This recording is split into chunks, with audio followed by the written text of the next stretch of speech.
It's been a long, dry winter in the Upper Hunter, waiting for rain. Since November, there's been nothing virtually, or very little. Ray Garland's family's been working the land around Moonand Flat for more than 100 years. They've had less than half the rain they normally would by this time of year. Most of the farm dams in the district are dry or, dangerously low. In recent weeks, more and more of New South Wales has been slipping into drought or teetering on the brink of it.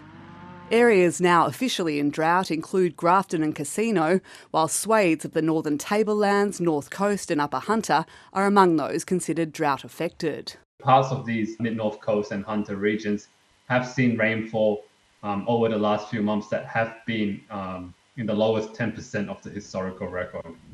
Many farmers are shocked by just how quickly things have turned. Just last year, Peter Lake's property at Almurra, north of Grafton, was swallowed by floodwaters. Now it's in the grip of drought.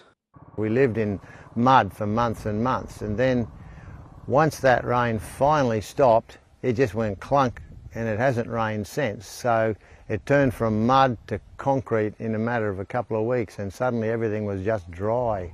After using up his hay stores, keeping cattle going in the wake of the floods, he's now had to resort to buying it in. We've planted crops, and without exception, they've failed. Here in the Upper Hunter, farmers are already making tough decisions about whether to sell off their stock. Cattle prices have already plummeted, and at sales yards like this one in Scone, numbers are expected to boom if the dry doesn't end.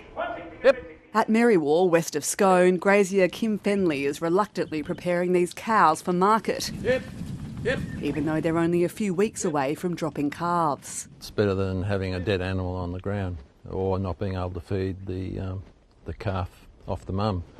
And if you've got to feed it by hand, that's laborious, it's expensive, and it's not a feasible solution.